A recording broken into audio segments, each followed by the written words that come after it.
Olá, pessoal. Tudo bem? Boa noite.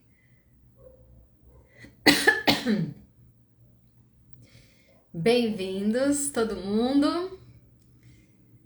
Que legal ver aqui uma galerinha nova que tá entrando. Também com aqueles que toda semana, boa noite, estão aqui com a gente. Muito legal ver os nomezinhos e as pessoas que entram sempre, que entram novamente, assim como é muito bacana ver que toda semana a gente recebe mais e mais pessoas para essa comunidade, para fazer trocas bacanas dentro de Jung, e isso deixa a gente extremamente realizado. Então, boa noite para todo mundo. Para quem não me conhece, eu sou a Marcela. Me formei em Jung, em Psicologia Analítica. E aí, Pri? Também fiz especialização em Psicossomática e recentemente me formei em Medicina Ayurvédica.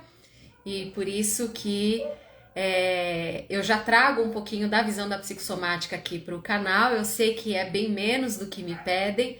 E agora eu busquei fazer uma ampliação também, trazendo esse conceito do Ayurveda, claro, respeitando que aqui é um canal de Jung. Que bom que você conseguiu entrar! Respeitando que aqui é um canal de Jung, então vou trazer muito da psicossomática dentro da visão junguiana e só umas pinceladas do Ayurveda que eu percebi que tem essa associação, que dá pra gente fazer essa união. Hoje o cachorro do vizinho tá enlouquecido, então não sei se vocês estão escutando, mas a gente vai ter companhia. Infelizmente não é aqui na minha casa. Ô, querida, que saudade! Muito bom te ver aqui. Nossa, tem muita gente querida hoje. Fico muito, muito, muito feliz. Então, depois, se vocês quiserem, né, como eu fiquei feliz que vocês compraram a minha ideia de falar, né, de unir aquilo que eu acredito, que são minhas paixões e fazem parte da minha formação. Mas se vocês quiserem algo mais específico do Ayurveda, vocês me falem, porque aí eu converso com o Daniel, de repente eu faço uma live aqui num outro dia da semana, num outro horário, até para não causar confusão. Eu sei que não é todo mundo que tem interesse, ou de repente eu comunico aqui, convido aqui vocês, mas direciono todo mundo para o meu Instagram pessoal e aí lá eu explico 100% do Ayurveda. É claro que a visão que eu vou colocar em cada coisa vai ser uma visão única, né? Que é de tudo que eu estudei. Mas eu quero ter respeito com o nosso público aqui, que já segue a gente há muitos anos e que está aqui porque gosta da psicologia analítica. Então eu peço licença para fazer um pouquinho dessas associações, mas eu mantenho com respeito o foco que é em Jung, que eu sei que é o que vocês buscam aqui com a gente. Tá bom? Bom, acho que agora já dá para iniciar, né, do nosso tema. E por que que eu comecei falando, né, dessa minha satisfação e de uma certa forma da minha alegria pela receptividade? Na verdade, me surpreendeu muito que muita gente gostou dessa associação de unir a psicossomática com a Ayurveda dentro da visão da psicologia analítica, que é algo que eu trabalho.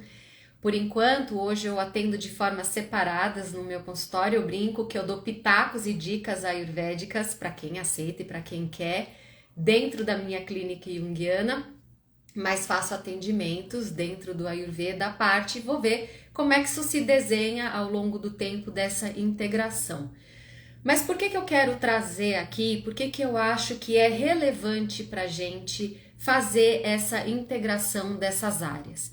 Porque para mim, a minha visão e o que eu busco no meu consultório, na minha clínica, é o conceito de saúde integral. O que é a saúde integral? É olhar o homem no todo dele, ou seja, nas suas questões mentais, nas suas questões emocionais, naquilo que se desenvolve e como acontece, qual é a relação dele com o corpo e também tudo aquilo que está no entorno dele. Olhar para a saúde integral é olhar o corpo, a emoção, a própria questão da mente, mas também de que forma que ele vive, como que ele vive, o que acaba afetando e interferindo a vida daquela pessoa.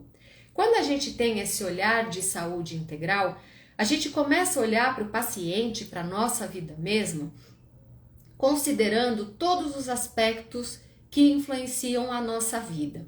E a gente começa a entender que, claro, sempre é bom a gente cuidar de um aspecto ou outro, mas enquanto a gente não cuida desse todo, o todo que faz sentido da nossa vida, a gente não tem aquela sensação da saúde integral. Que o que é a sensação da saúde integral? Uma sensação de bem-estar, apesar dos obstáculos, apesar das condições, apesar dos acontecimentos que vão continuar rolando. Quando a gente olha para esse e aceita, né, essa ideia de saúde integral, a gente começa a olhar que é muito essencial a gente ter, né, e cuidar, ter esse carinho e esse cuidado da saúde mental, a saúde emocional, a saúde do corpo e a saúde social. O que entra dentro da saúde social? Como que a gente vive em sociedade? Como que está a saúde das nossas relações? Como que está a saúde das nossas conexões? Como que está a saúde do nosso ambiente? Como que está a saúde da gente no nosso trabalho? Como que está a saúde no nosso lazer? Como que está a nossa saúde em cada ponto de contato da nossa própria vida? Isso é uma saúde social.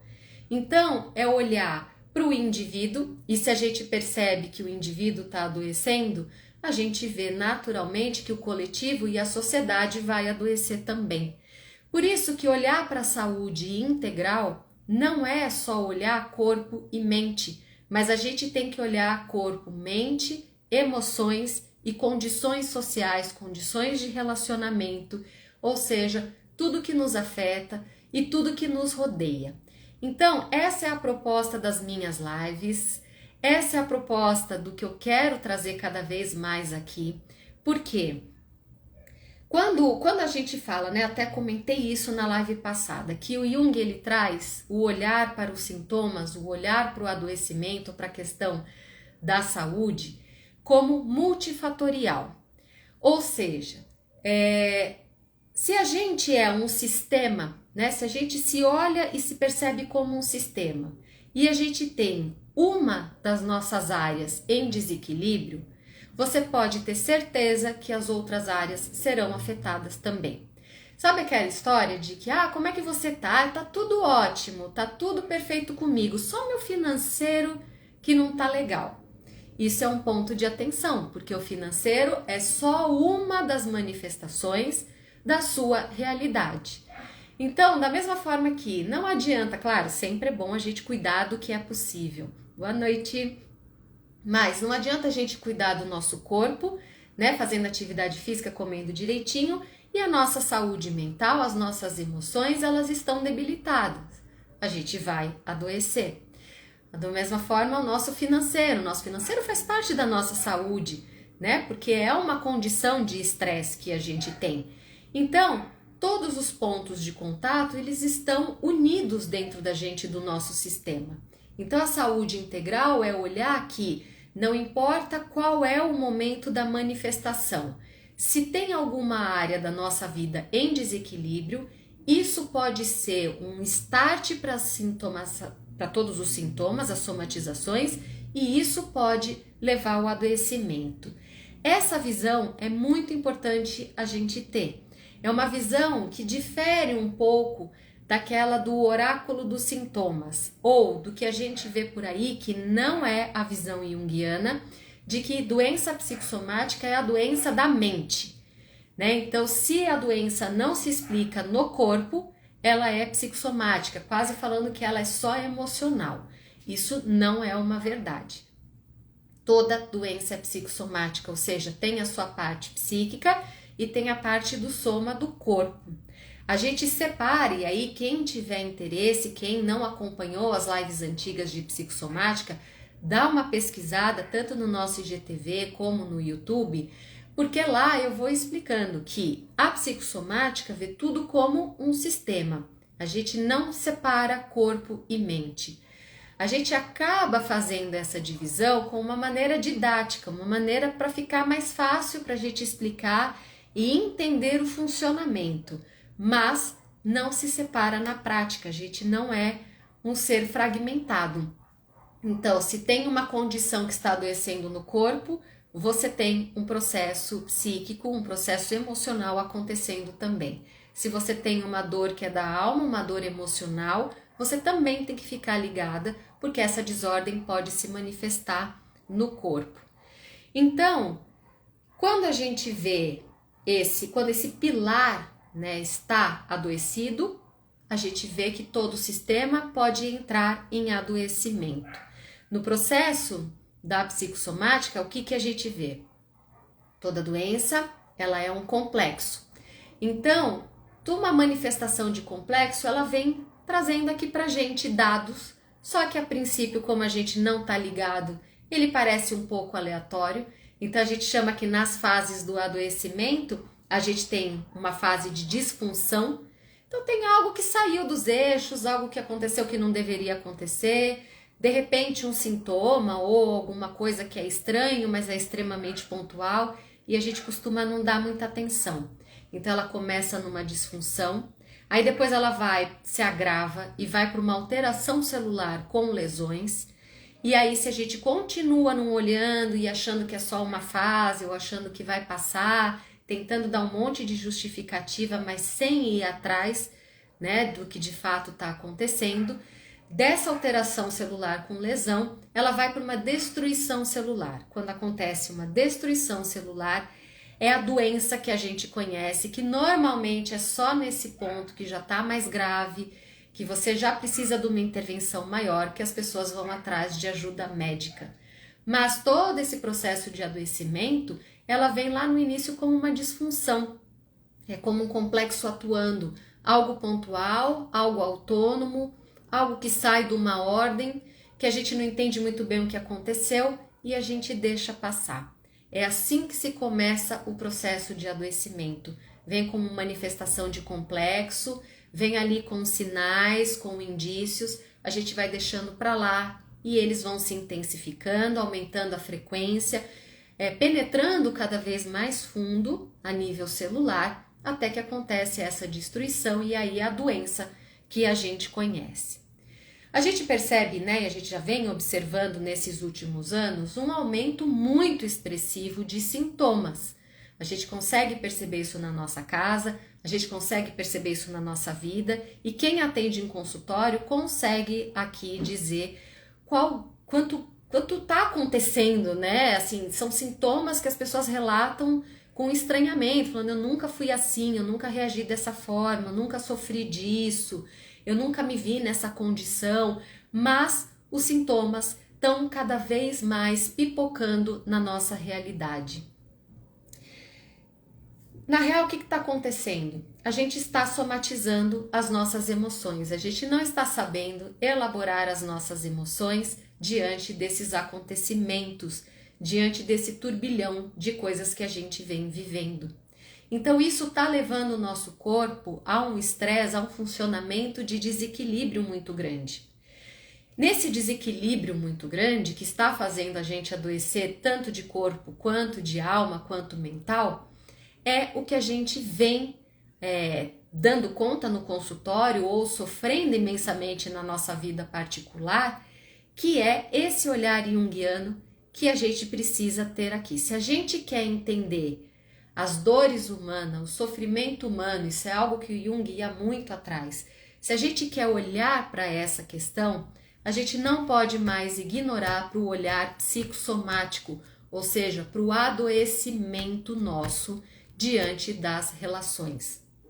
Por isso que, se a gente quer ampliar a nossa consciência, se a gente quer se aprofundar nessas nossas relações, nessa inter-relação, que é a nossa paixão, que é o que a gente estuda aqui dentro da psicologia analítica, inevitavelmente a gente vai ter que se abrir para a visão da psicossomática, porque esse desequilíbrio, o modo de vida que a gente está vivendo, a nossa rotina, os nossos pensamentos, tudo está levando a gente para um processo de adoecimento. Então, não tem como a gente separar esse sintoma da realidade que a gente está vivendo. E por isso que eu quero trazer cada vez mais para vocês, fazer essa construção de raciocínio e se aprofundar em temas específicos dentro da psicossomática para a gente continuar atuando na psicologia analítica, mas conseguindo dar conta desses sintomas.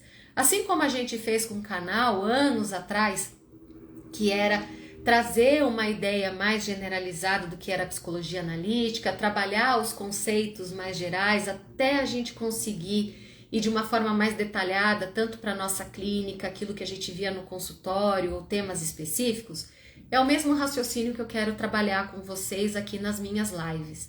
Então trazer esse olhar da psicossomática, a importância da psicossomática e construindo esse raciocínio junto com vocês, para a gente conseguir ir fechando em temas específicos, em sintomas específicos, porque a gente percebe na nossa realidade clínica e na nossa realidade aqui humana, vamos dizer assim, que as coisas não se separam, né? Então a gente tem que aprender a ter esse olhar e ter uma dinâmica, uma reação, não importa se esse sintoma vem pelo corpo ou se esse sintoma vem pela mente.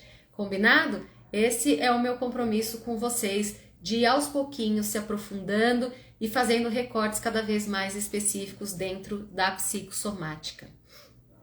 Bom, quem estava aqui na live passada, que foi há 15 dias atrás que eu comecei a fazer essa associação, viu que eu brinquei com aquela ideia da frase que a gente sempre escuta, de que você é aquilo que você come ou você é fruto daquilo que te aconteceu.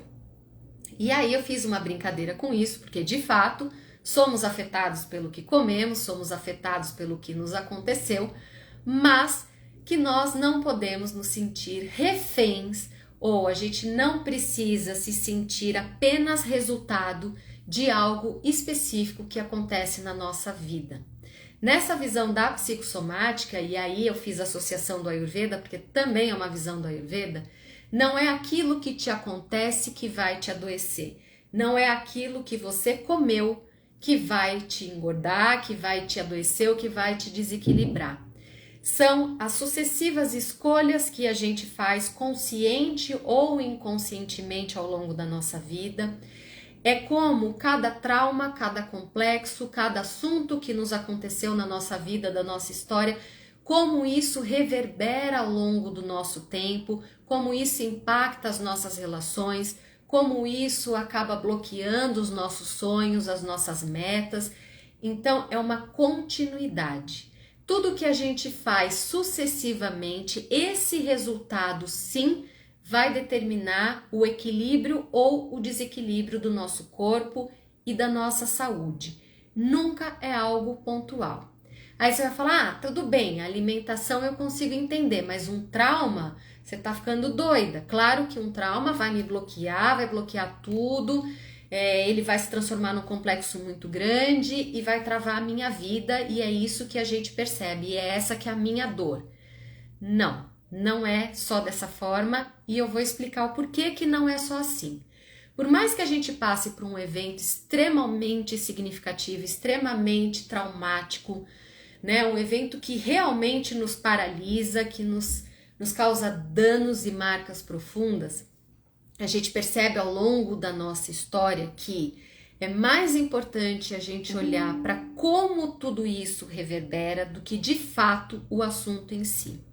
Um exemplo simples que eu acho, se eu não me engano, eu cheguei a falar na live passada e eu vou retomar aqui porque é fácil da gente gravar.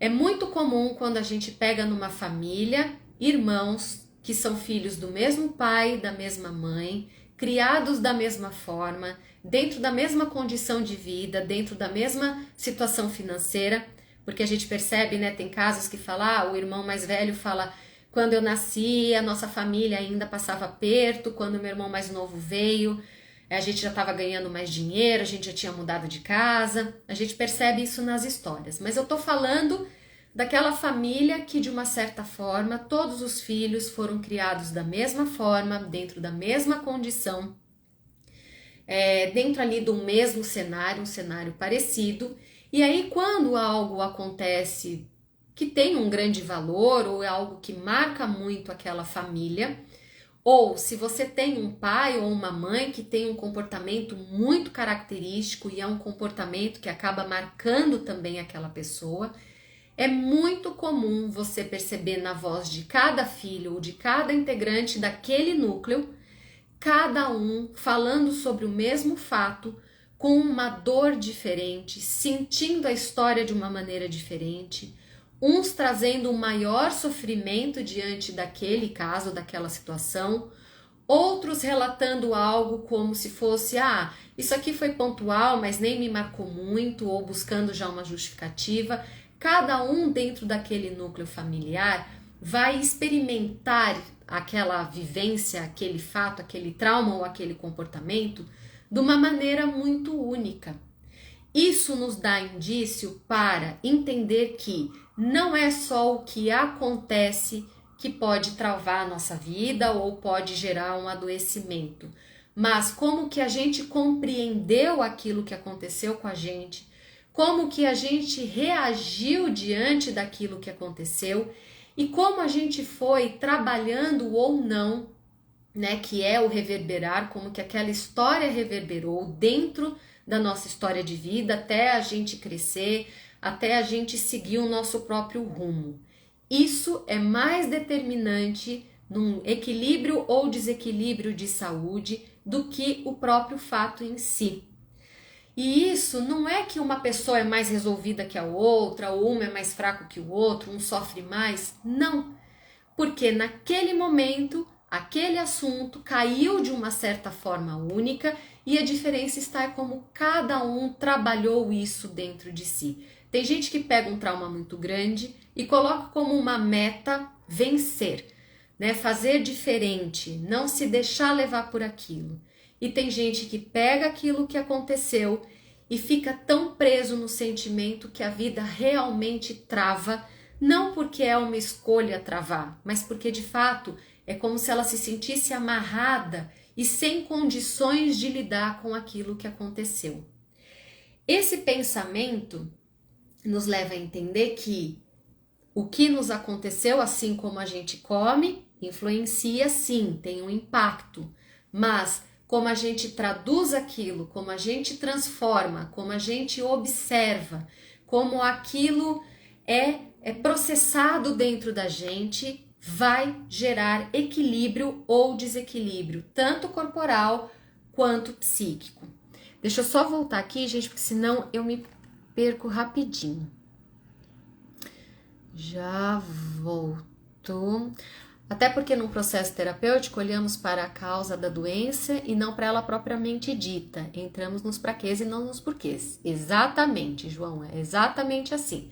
Então, nesse processo, a gente não pode só ficar com a doença em si, com o diagnóstico em si, mas a gente tem que observar a condição, em qual momento que aquilo foi despertado, em qual momento aquilo aconteceu, de que forma aconteceu, o que aquilo te levou de impedimento ou de novas resoluções e começar a entender uma dinâmica daquilo na estrutura de cada um. Então, como que a gente se sente, como que a gente lida com cada coisa é que vai determinar uma doença diferente. E isso a Ayurveda trabalha muito. A gente não olha para a doença, a gente olha pro doente, a gente olha para a pessoa portadora daquela doença, porque cada sistema é único, cada psique é única, então cada processo de adoecimento vai ser único.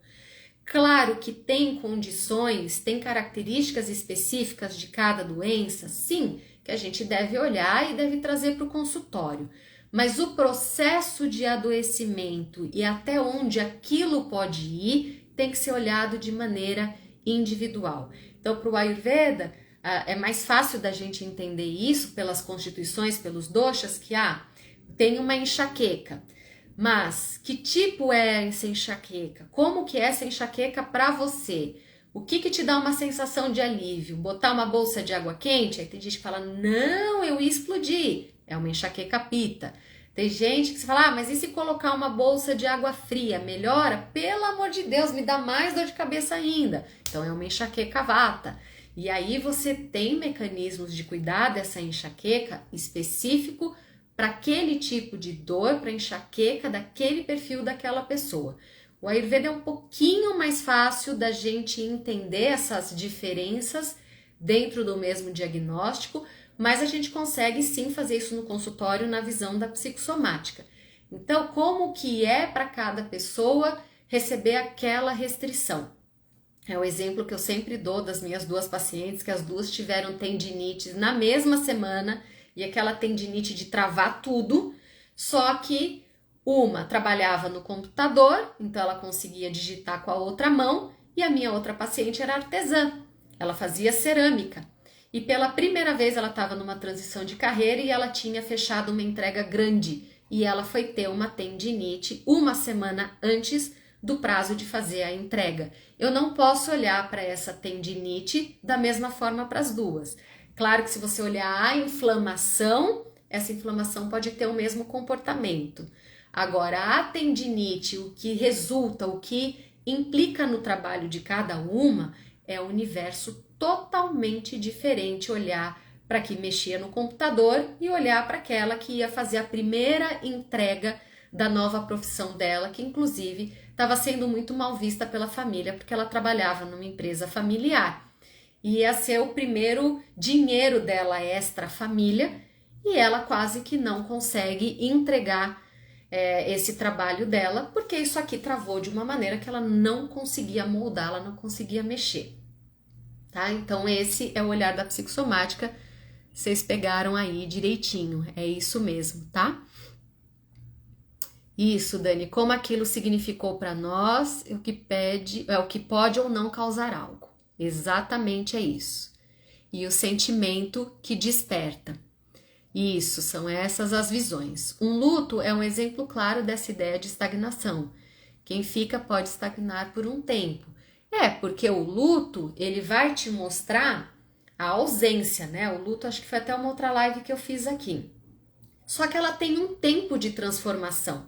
E você tem que dar conta desse tempo, porque dependendo do vínculo, esse luto vai ter um sentido e uma profundidade diferente, né? Só que esse momento de estagnação, ele tem que ser respeitado, mas não necessariamente ele precisa ser uma paralisação. Ele pode ser só um processo que a gente ali acalma, mas que não para. E num processo de adoecimento, se a gente não dá conta desse momento de estagnação que está pedindo, o corpo pode se desenvolver no adoecimento até pedir uma pausa, uma parada mesmo ali. Então, por isso que cada caso tem que ser avaliado, mas dependendo da época que a gente presta atenção no sintoma, ele vai ter um pedido diferente. Então, nessa história ali que eu dei de exemplo, que a gente grava muito, né, de filhos numa mesma família, a gente consegue entender que temos que olhar para como cada coisa é transformada dentro da gente.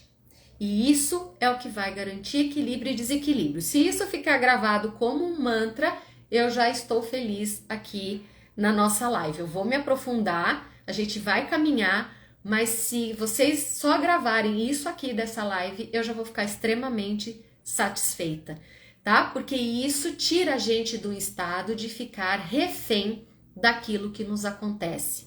Ou a gente desistir de um processo porque a gente decidiu uma coisa julgada como errado, porque a gente deu uma escorregada, porque a gente, no caso, né, de uma alimentação, a gente decidiu se enfiar um dia ali, num dia que seria o errado. E aí, para quem tem compulsão, para quem vem fazendo manutenção de peso, isso é um motivo de desistência. Não.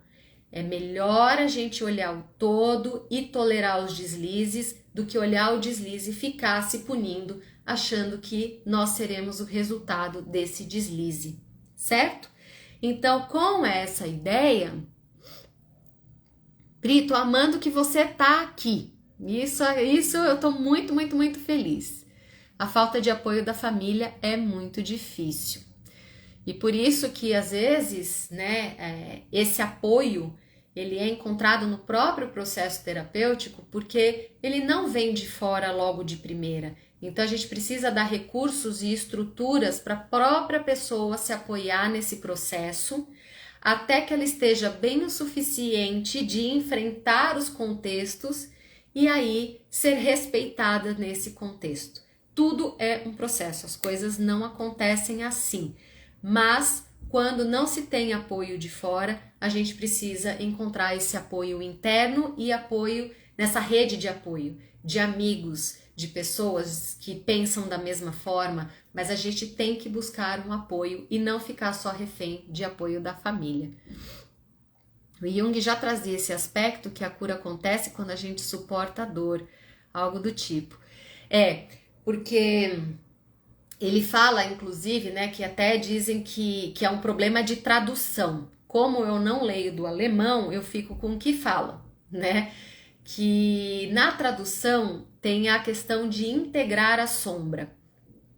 E aí o que falam é que essa ideia de integrar a sombra é um pouco polêmico, porque dá a ideia de que a gente vai pegar a sombra, resolver a sombra e transformar a sombra em luz.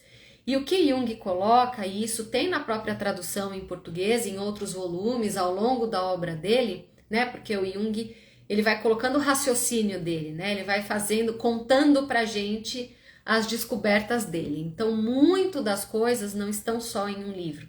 A gente tem que ler e ir construindo com ele a cada momento como que ele evolui em cada conceito. E aí o que ele coloca é que algumas coisas a gente não vai conseguir simplesmente transformar. Algumas coisas a gente não vai conseguir só colocar luz. Até porque o sentido de totalidade psíquica é luz e sombra, é consciência e inconsciente. A gente não vai esgotar o inconsciente em vida. Então, muitas das coisas a gente vai ter apenas que suportar. Então, nosso trabalho de integração é olhar para a sombra, olhar para o inconsciente, olhar para esses aspectos, colocar luz nisso, integrar o que for possível, trazer para a consciência o que for possível, fazer as transformações daquilo que a gente tiver prontidão e daquilo que for muito pontual, daquilo que for muito profundo e daquilo que a gente não conseguir, cabe a nós suportar. E o fato de suportar não é deixar para lá, mas é entender que a pessoa mais terapeutizada da vida vai continuar tendo os aspectos sombrios. Ela vai continuar tendo uma questão ou outra que puxa ela cada vez mais para o profundo dela. E isso é ser extremamente humano. E isso muitas vezes a gente tem que suportar. Porque nem tudo a gente vai conseguir resolver na hora que a gente determinar que a gente quer resolver. Mas as coisas vão se transformando pouco a pouco e tomando outro lugar e gerando cada vez menos sofrimento. Essa é a ideia que o Jung traz. O tempo para a transformação é único para cada um, com certeza. Por isso que não tem... não é uma planilha de Excel, né? Que a gente estuda, encontra um modelo e adapta esse modelo para todo mundo. Isso não existe. É cada um dando conta, conforme prontidão, dos seus aspectos. Esse processo de individuação nunca termina, por isso que é um processo, né, Márcia? Não é, tem gente que fala, me individuei, vou me individuar. Galera, não. Isso é impossível. Tá? O processo de individuação é dando conta, fazendo essa integração, essa aproximação de consciência e inconsciência, só que dentro do que é possível, dentro do que a gente consegue. Bom, dentro dessa ideia, tudo que eu vim falando até agora, o que a gente pode compreender? Tudo à nossa volta impacta sim a nossa saúde, tá? Tudo. Tudo que a gente vive, tudo que a gente come, tudo que a gente pensa, tudo que a gente sente, tudo que a gente usa, as coisas que a gente frequenta, o que a gente lê, do que a gente se abastece, de todas as nossas relações e por aí vai. Só que além de cuidar de tudo que entra, de tudo que a gente recebe, ou seja, de tudo que a gente come, de tudo que a gente é influenciado, de tudo que a gente se abastece, a gente também tem que cuidar de como tudo isso vai se transformar dentro da gente. Ou seja, tudo que a gente vai absorver, tudo que a gente vai ter que eliminar, tudo que a gente vai conseguir transformar e tudo que a gente vai conseguir potencializar de cada experiência. Esse é o sentido que a gente olha da psicossomática. Então, é cuidar daquilo que entra, então o que eu leio, o que eu assisto, o que eu estou escutando, o que está acontecendo comigo, o que eu estou comendo, como eu estou me cuidando, mas como isso se transforma, se assenta e se transmuta dentro de mim.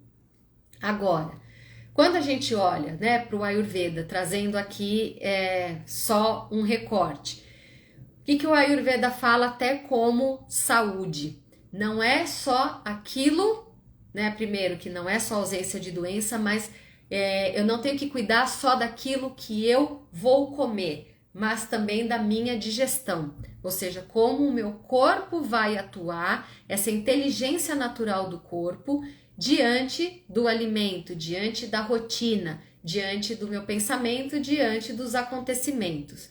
Então, o Ayurveda, ele trata como um todo aquilo que a gente recebe e como aquilo se transforma. Porque na visão do Ayurveda, que eu acho bem bacana, ele fala assim, o melhor alimento num corpo adoecido não vai ser bem aproveitado. Eu posso comer o melhor alimento e a minha capacidade de digestão, a minha capacidade de absorção do intestino está mal. Aquele bom alimento não vai resultar numa boa nutrição do meu corpo. Da mesma forma, isso, nosso Agni, que é o fogo digestivo.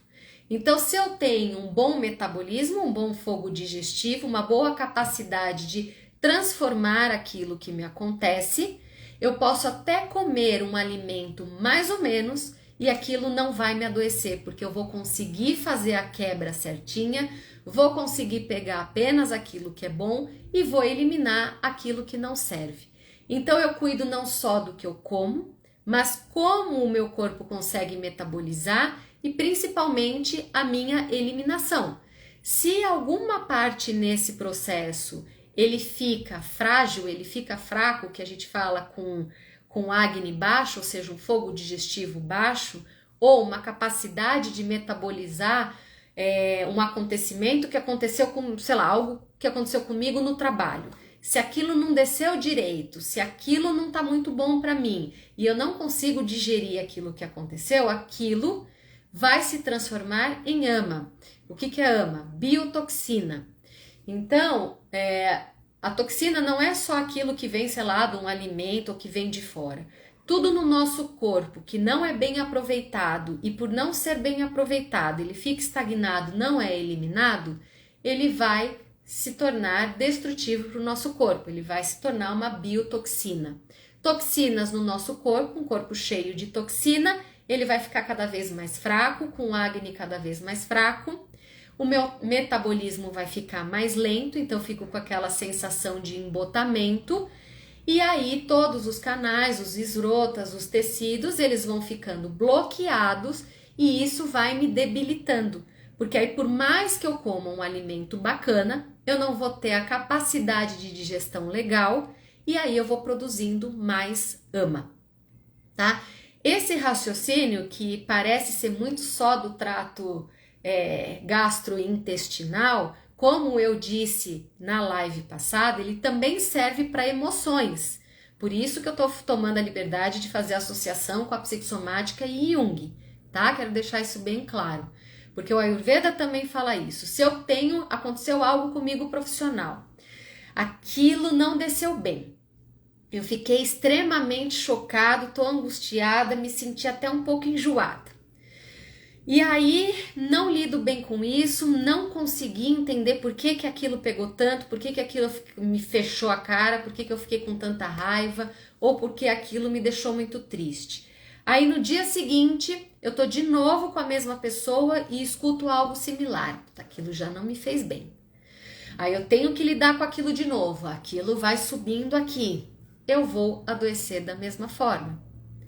Então, se eu não consigo pegar algo digerir, transformar e eliminar o que não serve e ficar só com o que é bom, a gente vai ficando embotada. Você tá assim, Márcia? Então, preciso olhar dessa forma, tanto para o corpo quanto para as emoções. Cada vez mais que eu me alimento de coisas, comidas e ações, sendo que meu corpo já está saturado, isso é um processo de adoecimento. É assim para a comida, é assim para as emoções, é assim para os traumas e complexos. Se algo me acontece e eu não quero olhar porque aquilo me machuca, daqui a pouco acontece algo igual ou algo só similar, aquilo vai cair como uma pedra, aquilo vai me fazer muito mal, aquilo vai gerar mais sofrimento de repente do que deveria.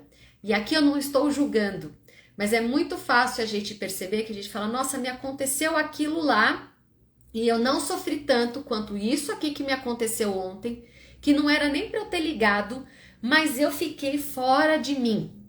Por quê? O nosso corpo já estava saturado, a nossa emoção já estava saturada, a gente já estava embotado sem conseguir digerir as situações e isso vai gerando as doenças psicossomáticas. Isso vai adoecendo o corpo com uma ansiedade, com uma depressão, com um pânico, com uma gastrite, com um refluxo, com a síndrome do intestino irritável e assim vai, da mesma forma que isso vai me gerando mais complexos, uma sombra maior atuando e isso vai gerando um estado de sofrimento cada vez maior, certo? Então, quando a gente entende como é que a gente funciona, quando a gente começa a olhar para o nosso equilíbrio e para o nosso desequilíbrio, a gente entende qual é o nosso padrão de reação. A gente entende e consegue decifrar quais são os temas que nos afetam mais. Quais reações deixam a gente depois com sentimento de culpa ou deixa a gente perturbado porque a gente reagiu de tal forma. Quando a gente entende os nossos desejos, as nossas vontades, tudo aquilo que a gente tem, fica mais fácil encontrar qual é o nosso eixo. É como se a gente situasse dentro da nossa realidade com as nossas emoções de um lado e as nossas sensações corporais do outro. Esse seria o nosso eixo. A gente só consegue encontrar o nosso eixo quando a gente faz essa observação. Então, viver por si só é um fator adoecedor, né? Os eventos externos naturalmente vão gerar em nós um estresse. E o estresse não precisa ser só aquele estresse que adoece. O estresse é uma informação nova, é um estranho novo que entra no nosso corpo e que faz a gente ter que se adaptar, às vezes quimicamente, às vezes da parte hormonal ou emocional. Isso é um estresse. Então, toda vez que a gente tem esse evento externo, a condição externa que gera um estresse, ele pede para a gente uma readequação, ele pede para a gente uma adaptação. Então, da mesma forma que o ambiente pode nos desequilibrar, pode ser estressante para a gente, uma mudança de clima pede para a gente, de repente, mudar uma roupa, mudar um hábito, né? Quem faz exercício na rua, de repente acaba fazendo exercício em casa porque está muito frio. A gente muda o nosso padrão de alimento, né? Naturalmente está muito frio, a gente vai querer uma coisa mais quentinha, de repente até uma coisa mais pesada. Da mesma forma acontece com os eventos traumáticos, acontece com todas as nossas manifestações de complexos que primeiro geram uma desordem. O nosso corpo, a nossa mente tem que reconhecer essa desordem e reconhecendo essa desordem vai gerar uma janela de oportunidade para a gente ter uma nova organização. Esse seria o processo saudável das pessoas. Entende que buscar saúde é um processo.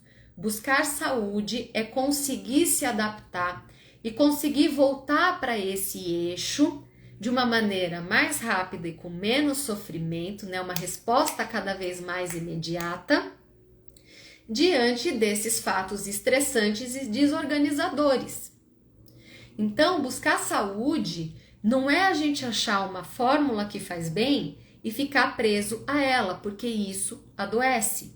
Não é definir no consultório o que seria uma condição ali bacana que eu quero viver, um estado emocional bacana e fugir de qualquer coisa que demonstre em mim um padrão diferente daquilo que eu quero, daquilo que eu sei que me faz bem. Porque se a gente pensa nisso, a gente começa a se bloquear para a vida. Então eu não me relaciono mais com as pessoas porque aquilo eu não gosto daquele jeito, aquilo eu não tolero, daquela forma eu não aceito. Vou ficando cada vez mais fechada no meu mundo, né? Da alimentação, eu descubro uma alimentação que me faz bem, só que aí eu não posso no aniversário de um amigo, eu não posso conviver com o outro, porque eu não consigo fazer adaptações, eu fico cada vez mais rígida naquilo que eu entendo que é o que me faz bem. Isso não significa que a gente tem que deixar o que faz bem de lado, mas entender que todos os dias na nossa vida a gente vai ter algum fator que vai gerar desequilíbrio. E o problema não está no fator que gera desequilíbrio, mas como a gente vai minimizar o desequilíbrio na nossa condição, tanto psíquica quanto corporal, beleza? Não, é maravilhoso. E a Ayurveda tem que ir aos pouquinhos, porque é muito simples, na verdade. O raciocínio do Ayurveda é muito simples. Só que ele é trabalhoso porque é essa observação o tempo todo. Só que quando a gente já está acostumado a se observar, já tem esse olhar de essa autoanálise, você vai ver que mergulhar no Ayurveda e conseguir fazer, vivenciar ele, vai ser muito fácil, porque na verdade é essa atenção o tempo todo, mas não é difícil, só é trabalhoso. Eventos externos nos afetam e compreender a possibilidade de autorregulação quando há recursos internos e procurar rede de apoio para auxiliar o processo. Exatamente isso. Essa seria uma fórmula que a gente não pode esquecer, né? O nosso corpo já tem uma inteligência. Essa capacidade digestiva que a gente tem, que o Ayurveda coloca, ele já é uma inteligência do nosso corpo. O próprio sintoma é uma inteligência de autorregulação. Por isso que tá errado a gente olhar para um sintoma e falar, tira ele daqui. Não, na psicossomática, dentro da nossa linha, principalmente, a gente não trabalha com tira os sintomas daqui. A gente conversa com o sintoma, a gente entende o sintoma para entender o para quê, qual é o propósito, por que que ele se formou e o que que ele está querendo mostrar para a gente. A maioria dos livros de psicossomática, eles seguem a linha da psicanálise, né? A psicossomática dentro da linha junguiana tem poucos livros, até me pediram para eu passar indicações de livros, principalmente para pessoas que estão começando a compreender.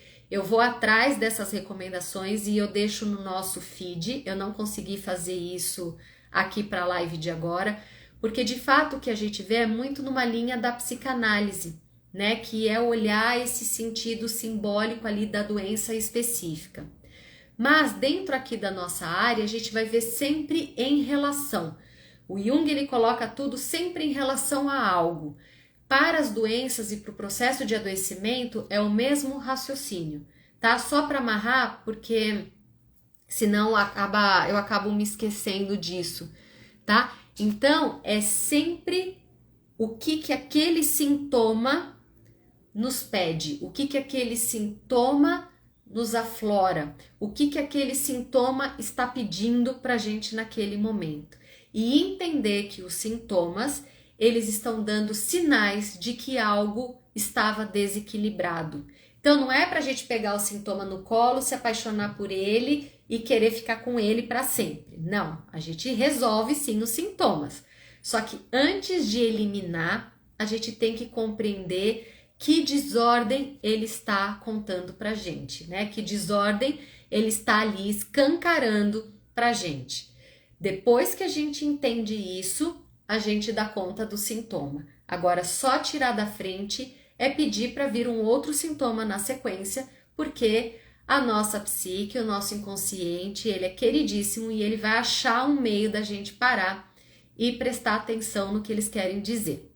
Então, só que a gente não precisa ficar adoecendo, a gente não precisa entrar em sofrimento para escutar o nosso inconsciente. Então, diante de qualquer sintoma, a gente tem que parar, entender que tem uma manifestação de uma desordem, que o nosso corpo está tentando se autorregular, mas o que ele está denunciando? Esse é o primeiro passo que a gente tem que fazer com qualquer sintoma, seja no consultório, seja na nossa autoavaliação de casa, beleza? O Ayurveda é sensacional, recomendo muito. Sim, o sofrimento ele pode ser um sintoma, sim, porque o sofrimento ele é uma manifestação de algo, de um complexo, de algo que aconteceu. Se o início de todo sintoma, de toda doença é um complexo ativado, a gente pode olhar para esse sofrimento sim como um sintoma. Aliás, é interessante que na psicossomática a gente trabalha com os sintomas, né? A gente não só põe um diagnóstico para um sintoma e aí tira o sintoma. Então, muitas vezes, o que qualquer outro profissional gostaria de eliminar, porque tá sofrendo, tá levando a pessoa a fazer isso ou aquilo, a gente vê aquele sintoma como uma demonstração de tá chegando no limite e algo vai ter que mudar. E aí, a gente trabalha com essa informação, claro, com todo o cuidado do mundo, porque o intuito não é fazer a pessoa entrar em sofrimento absoluto, mas a gente não tira o sintoma logo de cara, porque aquilo muitas vezes é a chave, o impulso que falta para a pessoa conseguir fazer a transformação que ela precisa, né? Eu não sei se eu falei isso na live passada, de uma paciente minha que estava com a psiquiatra. Será que eu falei? Eu tô ficando gaga contando 1000 vezes as mesmas histórias?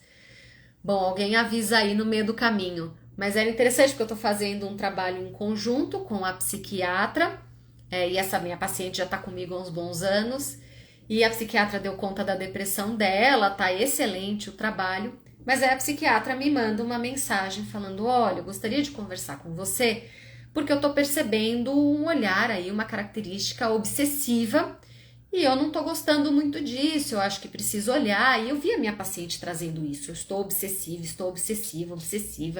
e eu não via obsessão nenhuma, um olhar obsessivo nenhuma para nada. De fato, ela tinha um assunto martelando na vida dela, mas até isso ser algo preocupante que a psiquiatra tinha que trazer, eu não estava identificando.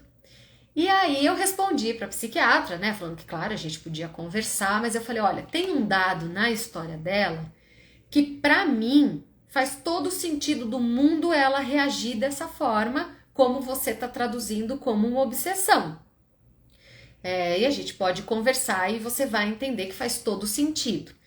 E aí eu não vou abrir o caso dela, porque eu nem pedi autorização, mas assim, o interessante que essa obsessão é um fato que aconteceu na vida dela, que abalou ela completamente, tirou ela dos eixos de uma forma que ela ficava revoltada. Ela trazia na sessão: não acredito que eu tô falando desse assunto, que eu de novo tô trazendo isso, esse assunto tá me perseguindo, eu estou enlouquecendo, parará. E aí eu falei: óbvio, porque até ontem você estava ignorando esse fato na sua vida. Essa pessoa veio e descortinou algo que você nem lembrava mais que você sentia. Então você não tá assim pela pessoa, você tá assim porque acordou em você algo que é seu e você estava muitos anos deixando para lá e achando que aquilo não era importante.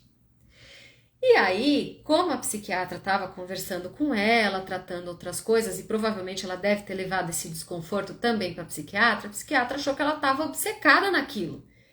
E o que eu queria dizer, e aí até falei para minha paciente, falei: olha, a gente vai olhar para isso de perto, a parte clínica quem vai entender mesmo é a médica, mas você precisa contar para ela o padrão que você vem, como que se resulta esse momento da tua vida e o que aconteceu que te fez ficar obcecada nesse assunto. Talvez aí a psiquiatra entenda que isso é só reflexo de algo que você ignorou por 10 anos e que agora você não consegue mais ignorar, só que você ainda está resistindo em aceitar. Quando você aceitar isso, talvez a pessoa em si perde a energia e você fica com o que ela representou, né? Eu sei que eu não posso dar detalhes, mas eu acho que deu para entender um pouquinho do meu ponto, que é, eu jamais daria um medicamento para tirar aquilo que a psiquiatra entendeu como sintoma. Porque para mim aquele sintoma é o que faltava para ela tomar uma grande decisão na vida dela, de ir atrás daquilo que faz falta, daquilo que move ela e que por 10 anos ela ignorou. Se eu olho só para o resultado e falo, nossa, ela tá batendo, ela tá ali no mesmo assunto o tempo todo, toda semana, sofrendo, eu vou dar um jeito de eliminar. Se eu entendo o contexto e isso como uma reação de uma grande virada, por que que eu vou tirar isso que ela tá sentindo? Eu vou fazer ela parar de resistir, tirar, né, separar o que ela sente da situação em si e fazer ela ir atrás daquilo que está faltando e que de fato motiva ela na vida dela. Essa é a grande diferença e esse é o olhar da psicossomática. A gente não simplesmente tira o sintoma de contexto. E aí o que eu orientei a minha paciente é: conte o contexto para a sua psiquiatra entender essa reação, e aí eu vou conversar com ela dando a minha hipótese e a minha visão.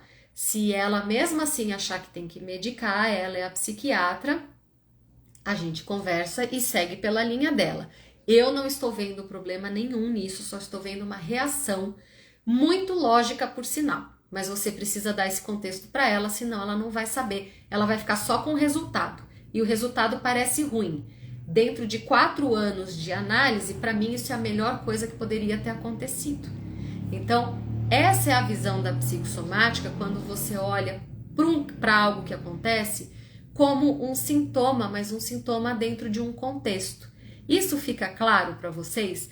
O sintoma não é só uma diarreia, uma arritmia, uma alergia, uma ansiedade. Não, o sintoma é algo que reverbera, é algo que sai de um padrão, é algo que faz você ter uma atitude diferente, é algo que de fato incomoda. Isso é um sintoma.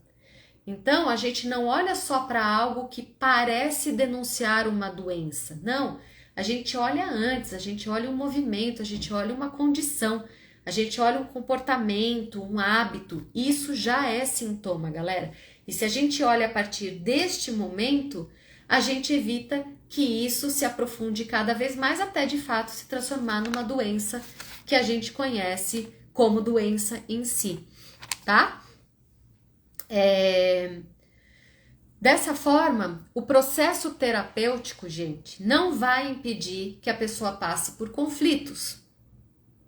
Da mesma forma, entender o raciocínio da psicossomática não vai evitar que a pessoa produza novos sintomas, né? Dentro do Ayurveda, o Ayurveda ele fala uma coisa muito legal. Não existe um único alimento que seja sempre bom para todas as pessoas. Então, assim, não existe um alimento incrível que faça bem para todo mundo o tempo todo. Porque, de alguma forma, dependendo do momento, dependendo como está a digestão, dependendo do momento de vida, da idade, do clima, aquele alimento que faz muito bem pode te fazer mal. Então, a história do suco verde de manhã pode ser até interessante no verão, no inverno, se você tomar um suco verde, sua digestão vai para o caco, você pode tomar uma sopinha no almoço e aquela sopinha vai te pesar, né? Então, não, suco verde no inverno não é legal, mas no verão pode ser interessante. E tomar só suco verde todos os dias no verão também pode não ser interessante. Então, tudo depende, tudo segue um fluxo. Para o pensamento de saúde, para o estado de equilíbrio, é da mesma forma. Não é aquilo que se faz o tempo todo que vai garantir equilíbrio, estabilidade e saúde para sempre. Então, se você fala, pô, mas então o que a gente faz com esse processo todo? Se a terapia não vai garantir que eu tenha um deslize, se a psicossomática não vai garantir que o sintoma não volte a aparecer, se eu comer direitinho não vai garantir que eu não vou atrapalhar a minha digestão, por que eu vou ter trabalho com tudo isso, né? Por que que eu falo que sim, mesmo assim é muito bom? Porque lembra da história do eixo? Quando eu entendo qual é o meu eixo, não importa a derrapada, não importa o deslize, não importa o conflito que apareça, não importa a mudança de clima, não importa a comida que eu vou ter na minha mesa, isso pode me desequilibrar, mas eu vou ter meios e condições de voltar para o meu eixo, para o meu equilíbrio. Estado de saúde é estado de busca de equilíbrio, gravem isso também. Saúde não é algo estático, ele não é só resultado de algo pontual. Saúde, o estado de saúde é tentativa de organização, é tentativa de reequilíbrio a cada desordem. Aquela história de que levantei da cama, já estressei, já desorganizei, tô viva, eu já estou estressada, estou viva, já estou adoecendo, é este sentido. As coisas vão continuar acontecendo. A doença é um estado, faz parte da saúde. A saúde é pegar essas condições e voltar para um estado de equilíbrio.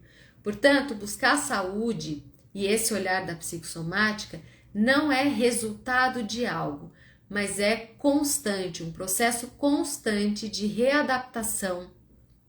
De volta desse eixo, eu estou usando dessa forma, mas a gente pode usar qualquer outro nome para falar desse processo e buscar sempre essa volta. Se eu tenho isso em mente e se eu tenho recursos suficientes para voltar para esse meu eixo, eu posso continuar vivenciando situações estressantes, eu posso eventualmente me colocar em contato com algo que vai acionar um complexo fortíssimo diante de mim, e isso não vai me adoecer, só vai me desequilibrar. E enquanto a gente está num desequilíbrio, ou seja, a primeira fase do adoecimento, que é a disfunção, eu tenho mecanismos muito rápidos, mecanismos simples de voltar para essa ordem, eu não entro no estado de adoecimento. Por isso que é importante essa autoanálise, por isso que é importante eu descobrir qual é esse meu eixo, para eu ter manobra de equilíbrio, de restabelecimento diante dos conflitos e diante do acontecimento. Não é ficar estéril para a vida. Não é uma condição única que eu acho descobrir e aí eu estou imune a tudo. Não é dessa forma. Olhar para a psicossomática é olhar para formas de restabelecimento, de reorganização, de transformação e metabolização de tudo que me acontece. Se eu cuido disso, se eu cuido desse eixo, eu vou ter saúde independente da minha idade, independente das circunstâncias, independente das pandemias, independente de tudo que acontece. Quer dizer que eu não vou adoecer? Não, mas quer dizer que aquilo não vai te fragmentar, não quer dizer que aquilo vai te paralisar. Vai pedir um ajuste ou outro, vai pedir uma pausa ou outra, mas isso faz parte da saúde. Encontrar esse equilíbrio, esse meio do caminho, é a chave da saúde e do bem-estar. A gente em livro, né, a gente fica muito preocupado em chegar a um ideal. Não, vamos olhar do estado do adoecimento para o estado ideal e achar um meio do caminho. A gente não gosta do meio do caminho porque a gente acha que é pouco. Galera, não é pouco. Se a gente achar qual é o meio do caminho, esse processo aqui para o ideal, ele vai ser uma construção, mas a gente também não vai ficar refém dele. Se a gente achar esse meio do caminho, a gente vai conseguir horas estar melhor, horas dar uma derrapadinha e isso não vai nos fragmentar, isso não vai nos paralisar, isso não vai nos adoecer. Então, observar a cada momento o que cada momento pede, o que cada momento está levando a gente a fazer algo, quais são as armas, as ferramentas que a gente tem naquele momento e buscar um equilíbrio. Tem dias que a gente vai estar melhor, com mais prontidão para aguentar umas buchas, outras não. Como que a gente se reequilibra com mais ou menos força? Isso é saúde. Não é achar uma equação bonitinha e ficar mirando só aquilo, porque isso vai levar a gente no adoecimento. Um estado que parece que a gente está cada vez mais longe do nosso estado de saúde e isso não é verdade, certo? Então, ficou alguma dúvida? Isso é o que eu queria falar como parte 2, que eu achei que ficou faltando da live passada, né? Primeiro é entender aquelas associações e agora que a gente entendeu que o processo, ele conta mais do que algo pontual. Hoje, as dinâmicas que eu quero que vocês gravem mais do que acontece como eu lido, como que aquilo reverbera em mim, como que aquilo se transforma dentro de mim, que vai trazer equilíbrio ou desequilíbrio, e autoconhecimento, autoobservação para achar um eixo que me garante saúde, independente das circunstâncias, independente se eu estou conseguindo fazer tudo certinho ou não. Aceitar pequenas derrapadas como algo próprio dinâmico da saúde e não como punição e não como desistência e não como isso aqui que vai me adoecer. Não é, as derrapadas também fazem parte da saúde. Como a Márcia colocou aqui, acho que bem lá atrás, a ampliação de consciência é um movimento espiral icônico, né? Ou seja, não impede que a gente revisite os lugares, revisite as nossas histórias, os nossos medos, os nossos conflitos. Mas com a ampliação de consciência, com o autoconhecimento, eu vou ficando cada vez mais ágil na minha reação, eu vou sofrendo cada vez menos, aquilo vai me pegando cada vez menos profundo e eu vou conseguir fazer a minha roda da vida girar sem me ausentar daquilo que eu vou ter que passar, porque viver é passar também por perrengues, mas aquilo não me desestrutura e não me adoece, certo? Que bom, Márcia, fiquei muito feliz que você tá aqui, viu? Ah, querida, obrigada. Muitas Márcias, eu tô falando com muitas Márcias. Muito bom. Pri, que demais, que demais. Assiste sim, essa primeira parte da live, ela tá no nosso IGTV. Então dá uma olhada lá, se ficou alguma dúvida, se achou que não deu para entender direitinho, manda no direct ou manda no nosso feed pergunta que eu respondo. Eu vi que a Lília me ajudou com alguns livros, né? A Doença como um Caminho, acho. E todos os livros dessa série são bons, mas só cuidado porque eles dão indícios, eles constroem um raciocínio mais específico da doença, mas nunca deixa de olhar para a situação relacional da doença, tá? Que isso não tem lá no livro.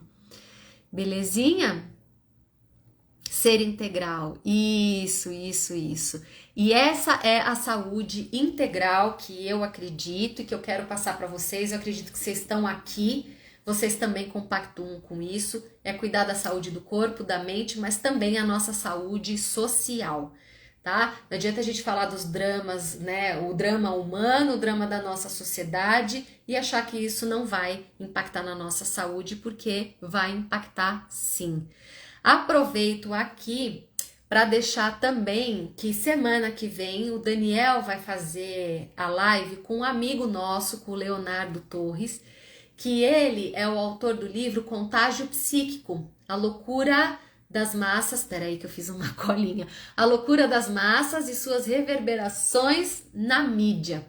Ele é nosso amigo lá do IGEP, ele escreveu esse livro e os dois vão falar na semana que vem sobre essa contaminação, esse contágio psíquico que acaba colocando a gente numa própria pandemia interna. Então, quem quiser assistir, vai ser semana que vem, eu vou estar aqui nos comentários. E, gente, obrigada pela presença de todo mundo, obrigada pela companhia por mais uma semana. Se vocês gostaram, dão uma curtida aqui na gente, compartilhe com os amigos, divulgue o nosso trabalho, a gente fica bastante feliz.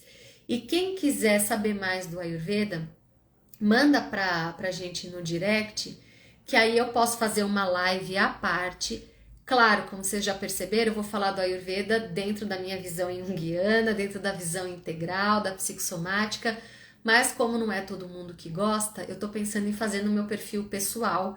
Aí eu convido todos vocês aqui, vocês migam pra lá num dia, e quem quiser me seguir lá pode, é Marcela com 2 L's, HF de Ferreira. E vou até fazer um perfil específico para isso, mas a gente faz um bate-papo lá e eu ensino porque tem muito a ver com Jung. Aliás, o que o Jung não bebeu de fonte, né? Ele bebeu na fonte do Ayurveda também, até na astrologia védica. Então esse homem era sensacional. Tá bom? Uma excelente semana para todo mundo. Espero que o conteúdo tenha sido valioso para vocês. Tem sido a minha paixão do momento. Cada vez mais vou trazer mais psicossomática, fazendo recortes mais específicos, porque eu acho que a gente tem que olhar para isso na nossa vida e no nosso consultório. Beleza? Um grande beijo para todo mundo. A psique do corpo é muito bom também. Eu só não sei se é uma leitura muito fácil para fazer para quem não tem conhecimento, mas o livro dela é ótimo.